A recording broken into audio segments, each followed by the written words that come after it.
Hello everyone, welcome back to my channel. তোমরা সবাই কেমন আছো? আশা করছি অনেক ভালো আছো। আমিও তোমাদের আশীর্বাদে একটু একটু করে সুস্থ হয়ে উঠছি। শুভ সকাল বলে আজকের ব্লগটা শুরু করলাম এক কাপ লিকার চায়ের সাথে। এখানে নিয়ে এসে বসেছি, বাবান এমন এমন কথা বলছে, আমি হাসতে হাসতে কুপোকাত হয়ে যাচ্ছি। আর বাবান এখন বড় হয়েছে বলে ভিডিওতে একদমই আসতে চায় না। তো আমি একটু এদিক ওদিক তাকিয়ে একটুখানি ভিডিওতে ওকে নেব। যেই ভিডিওটা ওর নোটিস করবে যে নিয়েছি, সঙ্গে সঙ্গে উপরে উঠে চলে যাবে। দেখো ঘুম থেকে উঠে এসে সবে আমার পাশে বসেছে। সকাল সকাল আমার কিন্তু ঠাকুর পুজো দেওয়া, একদম পরিষ্কার পরিচ্ছন্ন, সমস্ত ঘরের যাবতীয় সব কাজ হয়ে গেছে। তারপরেই প্রথমে এখানে কাঁচা বাদামটা ভেজে নিচ্ছি। আর সকালে টিফিন হচ্ছে এই ওটসের বিস্কুটটা খাবো, আর সাথে খাবো লেবু, আমি এবং বাবান দুজনই।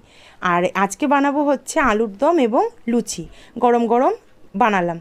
তার কারণ হচ্ছে নিরামিষের দিনে না খুব সমস্যা হয়, কি রান্না করব না। আর একঘেয়ে সোয়াবিন, পটল, ফুলকপি, বাঁধাকপি খেতে খেতে একদম মানে একটু অরুচি এসে গেছে। তাই মুখ বদলানোর জন্য এখানে বানাবো আজকে বাদাম দিয়ে আলুর দম। এই রেসিপিটা কিন্তু অবশ্যই আমার চ্যানেলে দেওয়া আছে, মাম্পির কিচেন। হলুদ লবণ দিয়ে হাফ সেদ্ধ করে আলুগুলোকে একদম কিন্তু ভেজে তুলেছি, মানে সেদ্ধ করিনি, ভাজতে ভাজতেই সেদ্ধ হয়ে গেছে। ভেজে রাখা বাদামগুলোর সুন্দর করে খোসা ছাড়িয়ে একদম কুটে নিলাম। আর এখানে তেলের উপর জিরে তেজপাতা দিয়ে টমেটোটা হালকা নাড়াচাড়া করে আদা লঙ্কা জিরে বাটা এবং তার সাথে পরিমাণ মতো হলুদ এবং লবণ দিয়েছি। শুকনো লঙ্কা এবং লঙ্কার গুঁড়ো খাওয়া টোটালি ছেড়ে দিয়েছি। যতটা না পারা যায় দিতে ততটা কিন্তু কোনো রান্নায় ব্যবহার করি না। টকবক করে ফুটে উঠেছে। আলু দিয়ে কষানোর পরেই কিন্তু বাদাম দিয়ে একটু কষিয়ে নিয়ে গরম জল দিয়ে দিয়েছি, গরম মশলা বাটা দিয়ে নামিয়ে নিলাম। ময়দা মেখে রেখেছিলাম আলুর দম করার আগেই, সেখান থেকে লেচি কেটে ফুলকো ফুলকো লুচিগুলো ভেজে তুলে নিয়ে একদম সুন্দর করে লুচিগুলোকে সাজিয়ে নিয়ে গরম গরম লুচি সার্ভ করে দিলাম বাবানকে। বাবান বলছে অনেক দিন পর মা তুমি লুচি বানালে, আর আমার লুচি খেতে ইচ্ছা করছে।